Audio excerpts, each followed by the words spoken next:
Welcome to Grand Isle, son.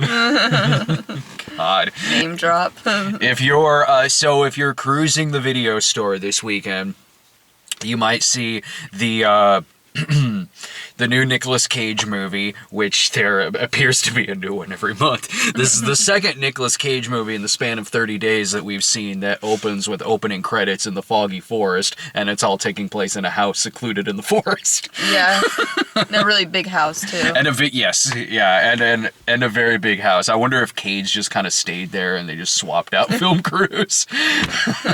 So that got him on board for both movies. Hey, look, you can sublet this house for a month. You can grow your hair out and have a beard too in this if you don't want to shower and shave for about a week or so while we're kind of, swapping things out. Hang out with the alpacas. Yeah, you might see this on the new release shelf with a poster that's slightly different from the theatrical poster of the movie, because the movie got a limited release like in December, I think. Now, the theatrical poster, it's more or less the same. It's like Nicolas Cage with his beard and long hair and looking crazy and everything, and Grand Isle below it.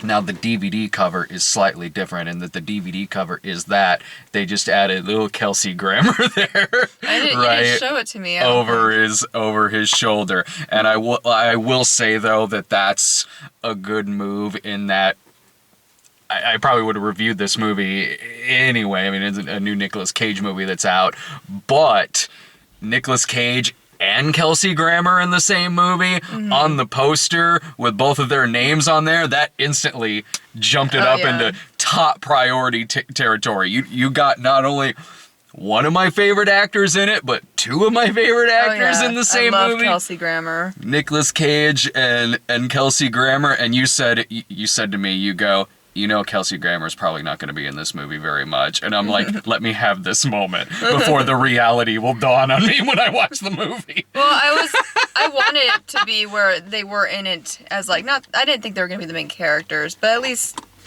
Yeah.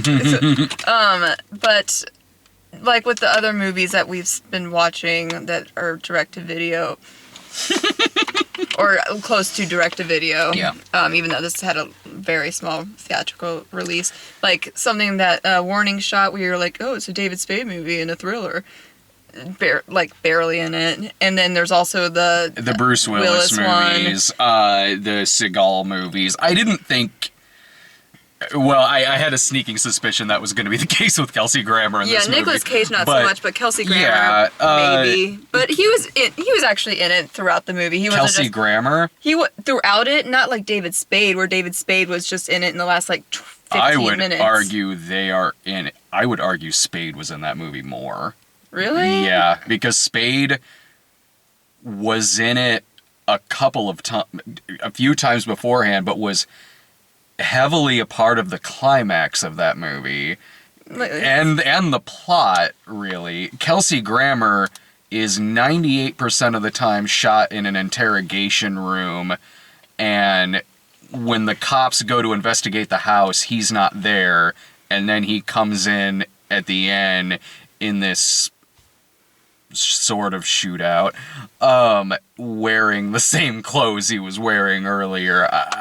I think they had him for about a day, and I'm being generous. I'm sure it was just a day, but it's been a while since I've seen Warning Shot. But I felt like David Spade was really not in it that much. But it's been a while since I've seen it. I thought Kelsey Grammer was in it in a fair amount, because it would go. It's telling them the story in flashbacks, and it goes back to the interrogation room every 20 minutes. And so Kelsey Grammer can kind of be like mockbuster Daniel Craig from Knives Out, sort of like with his southern drawl, this small town southern cop in this. Oh yeah. In Grand Isle, so he's like, did you find anything at the house? And he's like, a nightmare. I'm like, am I watching his radio play? I made that joke in the video. I was like, from Frasier? At Nightmare Inn. Nightmare Inn. I love Kelsey Grammer so much because this is a nothing role No. His role in this movie did not even have to be in this movie. No, it doesn't affect the plot at No, all. it does not. But it does make me want to see it more because it is him. Yeah, of course. That's why they were smart enough to put him on the DVD cover. But I love Kelsey Grammer because when you say like Kelsey Grammer's playing this Southern charm detective, only in really a few scenes, you can already picture that's going to be pretty entertaining, and it is. He's given nothing to do, but he sells his lines in this. Like, this dude is telling this story. He's like, this sounds hairier to me than a $2 whore on a Tuesday. Like, really? What? Like... all these very New Orleans kind of lines. Yeah. So, yeah, he is making the most and being deliciously Kelsey Grammer in the maybe 5 minutes he's in this movie. I want to say 5, maybe like 15. Oh, I don't would guess not 15 minutes of this film. I don't know. I think Bruce Willis was in that one movie more than Kelsey Grammer was in this. That Frank Grillo movie that we watched. At least I still can't remember the goddamn name of. At least they were in the same room together in this one. They don't have like... Yes, that is true. They're not like looking in one direction and then the other actor's looking in a different direction, different lighting, back of some stand-in's head. It's just the editing of everything else in this movie that... I'm gonna come out and say it. This movie sucks. Really? You hated it? No, I did not like this damn movie. Really? Like, okay, I will get into some things that I thought were fine about it, but when Kelsey Grammer and Nick Cage have their scene together at the end, yes, it looks like they are there together. It's not like Bruce Willis where it's cartoonishly a stand-in. Yeah. No. But, oh my god, the sound effects in this movie. Oh yeah, there's a lot of glass shattering or some... and punching sound effects the guns. I have used every single sound effect that they used in this, it sounds like they pulled off of YouTube to put in the background of the movie. And when the cops are shooting at the car getting away, and it is not showing the gunfire, and it is just sounds of guns ablazing in the background, like I've used every single one of those shots. I think I used them in Disco. That was a wildly cheap film. I've used them in my movie that was literally called Cheap. And the fight choreography in this, where when it's him, Nick Cage and his fists and all of their fists and like, kicks are a foot away from even coming close to making contact with the other person. There's a hurricane going on outside, and it just sounds like a minor storm with just a little bit of glass shattering through the window. But then at the end they show like a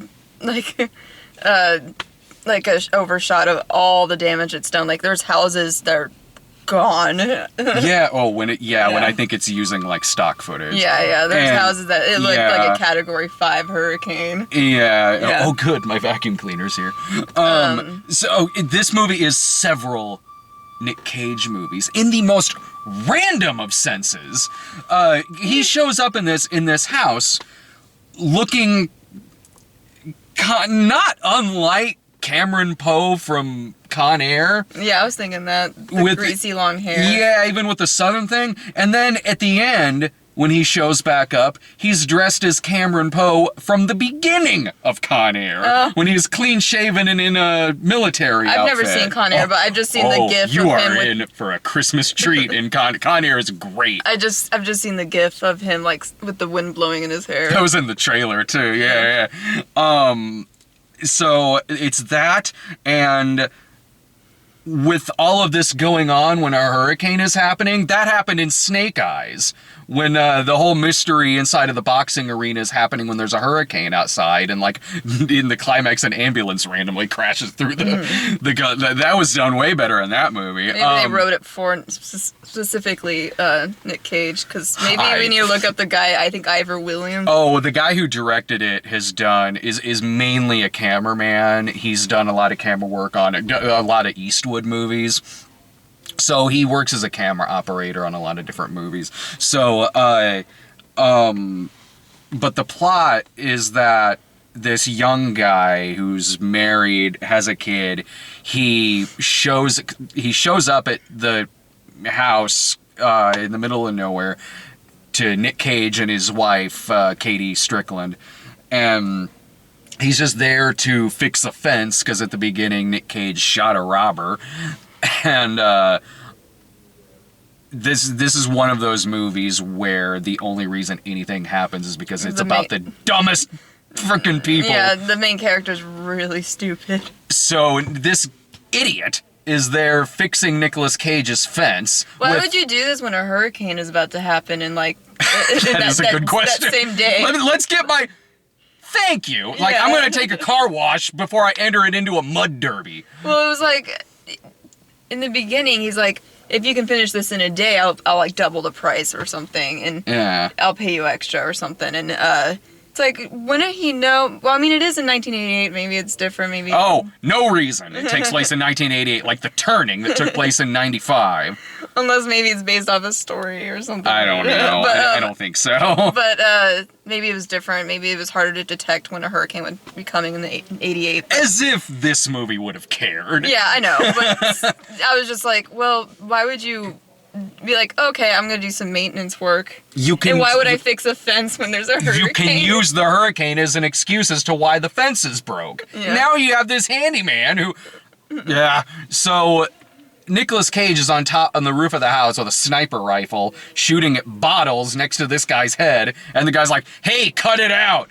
And continues doing his work. This was after the wife was trying to seduce him, too. Yeah. It's like, lady, this guy seems unstable, I'm not gonna try to fuck with with his wife. He can't go home, so he stays there, has dinner. The wife is rubbing his crotch at the table. Nick Cage is like having like 10 mint juleps, and then it turns into Red Rock West, another Nicolas Cage movie.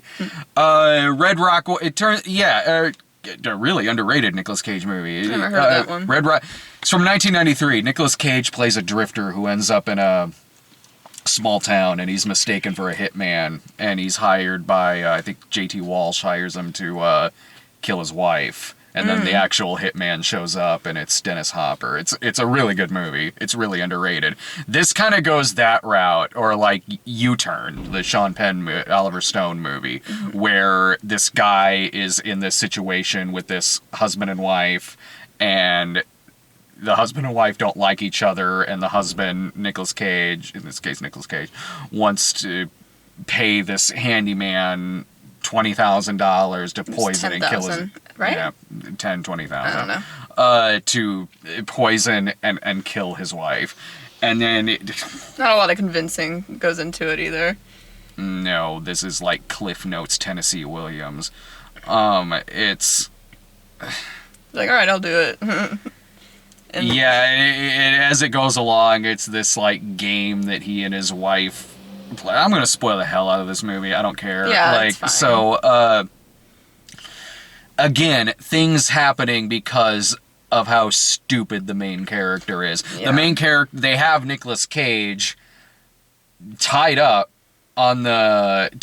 injury to his hand on the stairwell, because it's also the Nick Cage movie Trespass. He almost gets away, too. Yeah. But then he's like, and the wife wants to run away with him, too. She's like, don't you see what I have to put up with and stuff? And he's like, okay, fine, we'll run away together, which I don't know what, But then Nick Cage is like, have you seen what's in the basement? Yeah. And so he's like, this close to going outside and like even driving in the hurricane, which I would have been like, I'm just going to sit this out. And he's tied up. I'm going to sit this out. I'm going to go when it's cleared. That's what I would have done. But then he goes and checks the... Why would he do that? Because, like, let's say Nicolas Cage is telling the truth, and that guy goes in there and finds something incriminating. Of course the wife will then try to kill him. Yeah. Idiot! Just say, like, can you stay here? I'll call the cops in the morning. Yeah, so...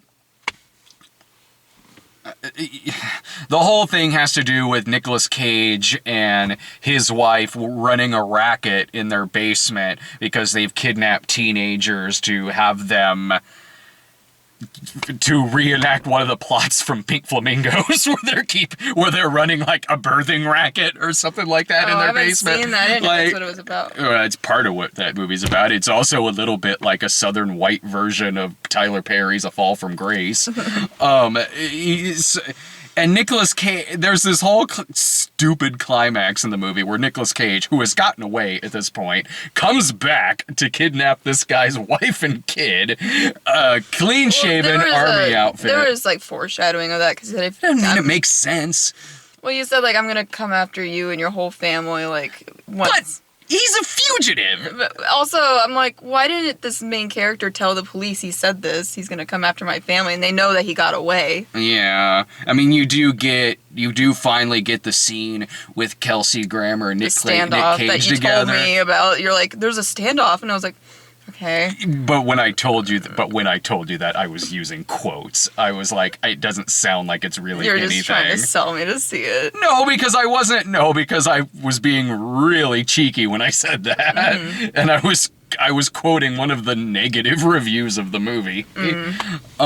So I was like, I think it means standoff in like the loosest of terms, and that's what it is. Except their dialogue with each other, they are going in on this dialogue. Like, it's actually kind of great, like, this minute that Nick Cage and Kelsey Grammer have together, because the dialogue's awful, but they are going wildly over the top. Come on, let's just sit down and have a beer. Kelsey Grammer goes, "We gotta talk this out and have a beer." And Nicolas Cage is I don't know, he says something like, "Well, it's too late to die and too early to drink," or something. I'm like, it's this standoff where they're dialoguing each other to death. Like, that was kind of great, because you have these two guys who are really trying to work with what they got. Going at it with this dialogue.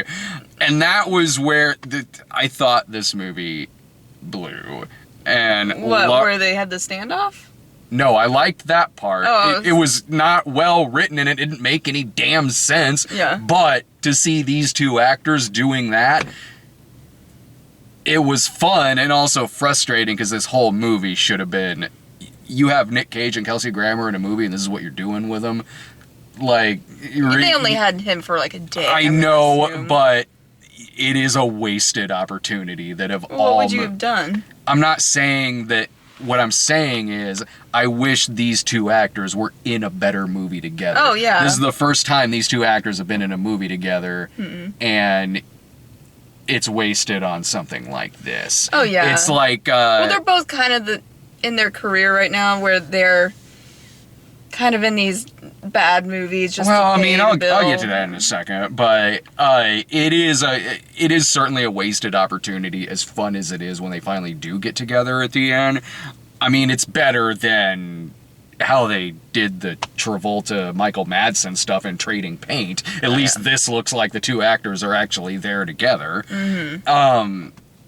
But the movie was working was them. It was Kelsey Grammer, and especially Nick Cage, because Kelsey Grammer's barely in this movie, but Nick Cage is. He's doing what Nick Cage does. Yes, he is being very entertaining in this movie. He's a great actor, and he takes his work seriously. Like, I really respect that. Like, if you're there to work, don't half-ass it. He does what he's being paid to do, is act, even if it's bad source material.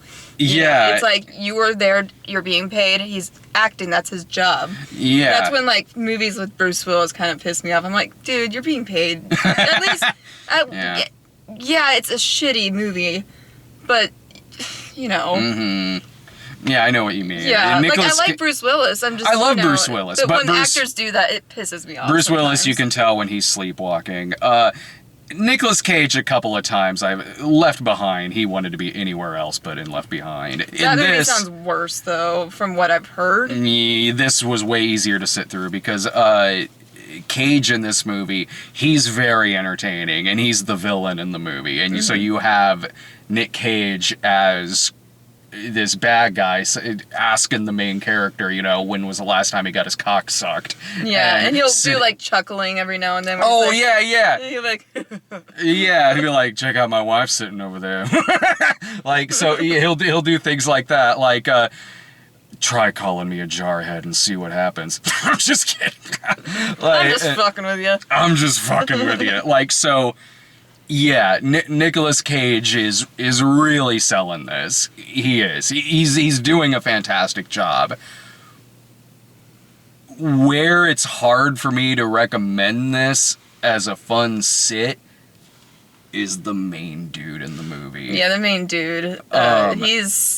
Does really dumb decisions, and that's something that can piss me off. It's not just that, like, it's that, yeah, but the actor was not good. He was bland as hell. Like, he's the guy from one of the guys from Life of the Party. No, yeah, he's bland. There's nothing there was no, like, defining trait where I was like, oh, he's the guy that's like this or something. He's just a guy. Nicolas Cage makes dumb decisions in this movie too. Oh, yeah. But you forgive it because Nicolas Cage is having a great time in the film. But also the character seems unstable when they talk about him. Like, he does have a good... He has like a backstory of like how he kind of has this survivor complex with his... Because they were both were in the military. I guess when he was...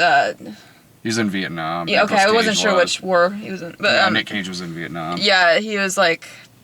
Yeah, like, everyone on the ship died except me and stuff, and, he has, like, this survivor complex. It's a very by-the-numbers backstory. No, but it's more than the main character. Oh, well, certainly. Like, it's a by-the-numbers backstory when he's like, I was in the hospital and it should have been me there with my men. Like, it's like that. But he's selling that monologue. Yeah. Like, he is delivering that. Like, he's got tears in his eyes. Like, he's giving a real performance here with this guy and this... Yeah.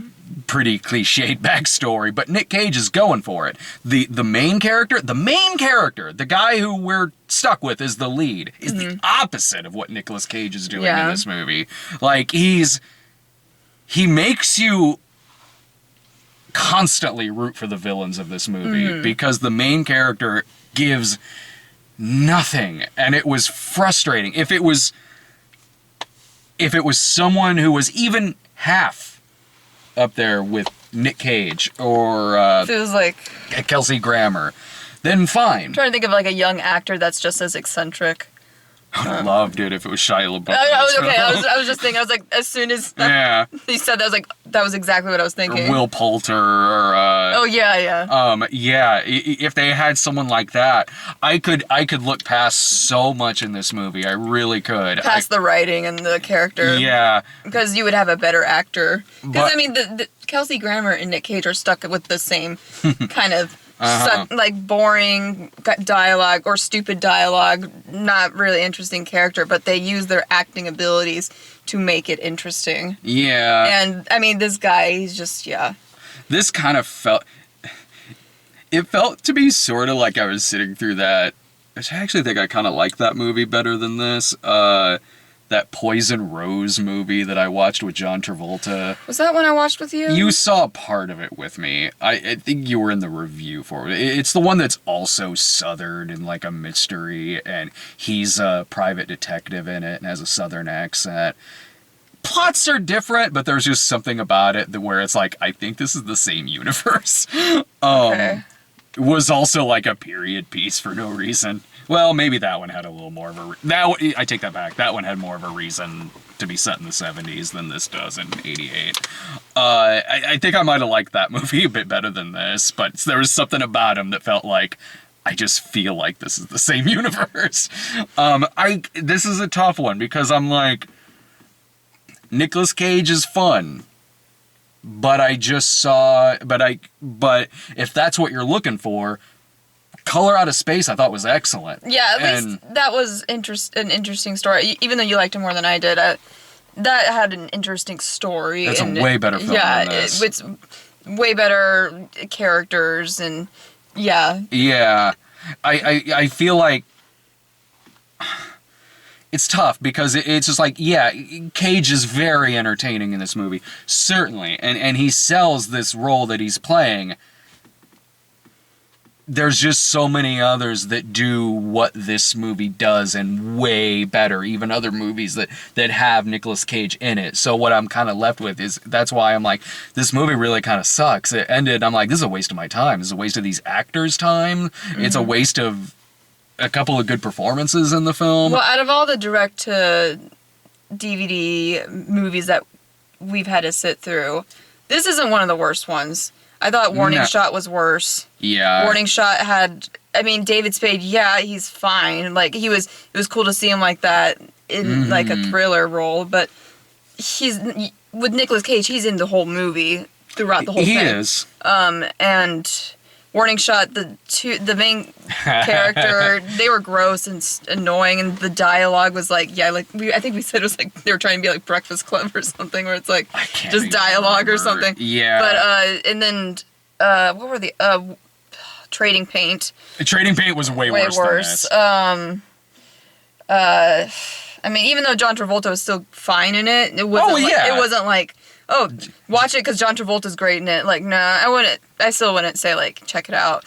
What were the other ones we saw? That's the Fanatic. The Reliant.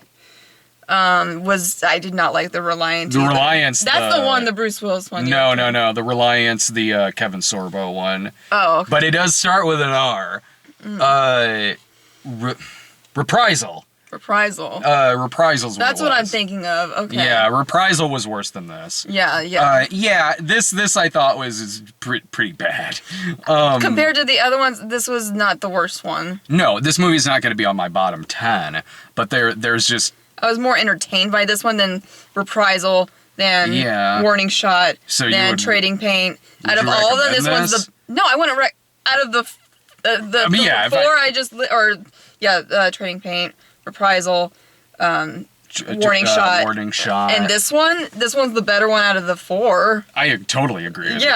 That's my recommendation, I guess. I mean, if those are your 5 choices of movies to watch. I think I listed 4. Oh, okay. But, also... But if you're like a hardcore Nick Cage fan and you want to see all of his movies, I guess, sure. Oh, well, then... Yeah. Then this is a necessity. And in that regard...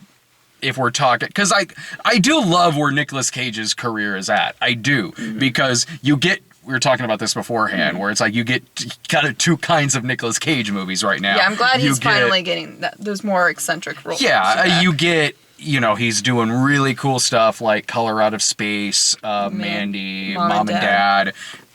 And he's a hardcore working actor, so you also get the category B where it's this and a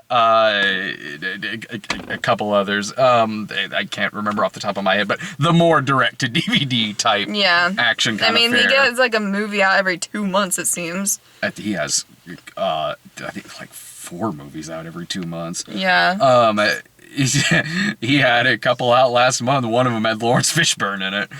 There was one, I actually really kind of want to see this one, where he plays like a big game hunter stuck on a train with a tiger. I heard big gay hunter first. Gay hunter. Like Big Gay Al from South Park. Yeah, you didn't pronounce the M very well in that game, so I was like... It's like last week where I accidentally said Birds of Prey. Was I there for that? No, that was me and Jared. I accidentally said Birds of Prey at the beginning of it. Craziness. It was pretty cray. Overall, you wouldn't recommend this? No. No, neither would I. There's some celebrities where I'm like, even if the movie's bad, I want to see it for them. I gotta see it. Yeah. So, yeah, if you're like that with Nick Cage, then yeah, but... And I'm like that with Nick Cage, I'm like that with Kelsey Grammer, so, this was a necessity. I had to watch this movie regardless of reviewing it. Yeah. And... I would have probably just watched it more in the background if I didn't have to talk about it, I had to, kind of pay more attention to this, so... I would have watched it while I was cleaning today, rather than, me sitting down and actually watching it, Yeah, it's only 97 minutes, so there's that.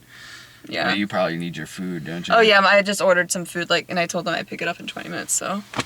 So, if we've only been talking 15 minutes, you want to go for 5 more minutes talking about...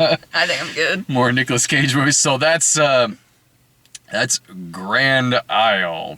Or The Nightmare Inn. Next time on The Nightmare Inn. You'll never know what's lurking in the shadows. That's great, Frasier. For our caller, what was it, they're afraid of the dark or something? Or like Paranoia. You'll never know what's lurking in the bushes. Yeah, Mrs. Jenkins, who called in with a paranoia complex, is really going to appreciate that. Okay, we need to watch. We need to go in and watch some more. Watch some Frasier. Yeah. Oh, so perfect. All right, everyone. See ya.